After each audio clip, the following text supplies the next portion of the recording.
Do all religions lead to the same place? Boy, of all the people we know, especially in a pluralistic culture, right? We're in a very, very diverse country we live in.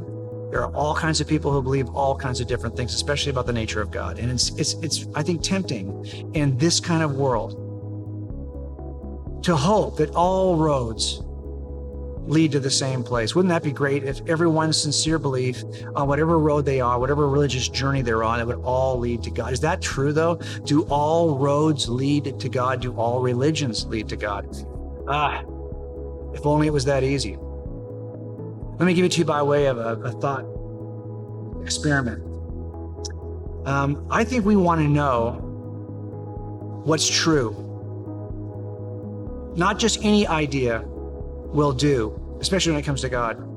All ideas are not created equal. You know, if you were with me and you said, I'm going to make mushroom soup tonight, I really feel like I want to eat mushroom soup. So I noticed before I came into your house, Jim, that there are some mushrooms growing in your front lawn. I'm just going to go pick those mushrooms because, you know, after all, they look a lot like the kinds of mushrooms you see on dinner plates, right? Or in mushroom soup. So you pick a bunch of mushrooms from my lawn and you start making mushroom soup. Now, wait a minute. Now, if those mushrooms are actually toxic, by the way, do you know how to tell if there's toxic mushrooms? I'll just give you a little tip. If there are gills on the bottom of the mushroom, it kills. Gills kill. That's a little extra information free of charge. But if you pick that kind of gilled mushroom and threw it in your mushroom soup, it's going to kill you. All mushrooms do not lead to good mushroom soup. Some mushrooms are actually toxic. And if you put them in your soup, you're going to die from eating that soup. In the same way, all ideas about God, all ideas about the world are not created equally. Some are toxic. They will lead you either to physical or spiritual death. Wouldn't you want to know which of these views is toxic? Wouldn't you want to know which view is true? Wouldn't you want the true mushroom in your mushroom soup? In the end, I think we want to know which view is true and which views are toxic. That's okay. That's the nature of truth. If when I get in a case and I bring someone into trial, that's the suspect who I can demonstrate with evidence is the killer. And that suspect often confesses to the crime after the case. It's not that every single person is equally valid or equally certain that they are the killer. This one, on the basis of evidence, ends up being our bad guy. Well, it turns out we can make an evidential case for Christianity, and we can find out if it's true or false. But if it is true, don't be surprised that it would exclude all the other views.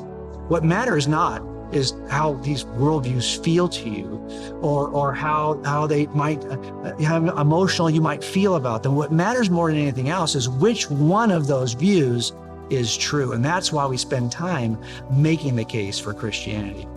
It turns out that every religious view makes a contradictory claim about the way that we are saved or reunited with God, and especially about the nature of Jesus. These are not views that lead to the same place. Instead, these are religious views that hold mutually exclusive notions. So, for example, if you are Jewish, you might believe that Jesus was a preaching rabbi, but you reject the idea that he was God incarnate.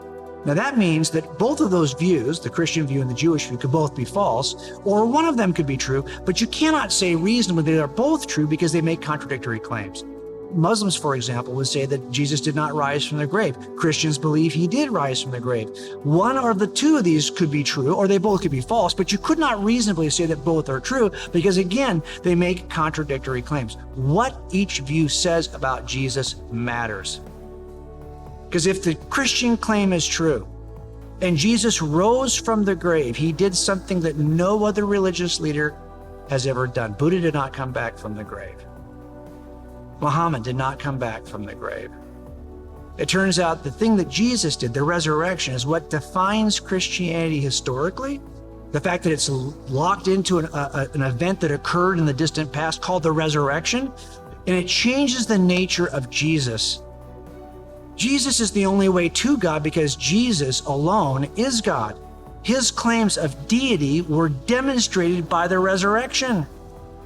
That's a very different path than the other paths. And it contradicts the claims of the other roads that don't lead to the same place because they make mutually exclusive claims. That's why it's so important for us to get this one right. which of these roads you're on. They'll all take you to different places. But if you want to be reunited with God, there is a way.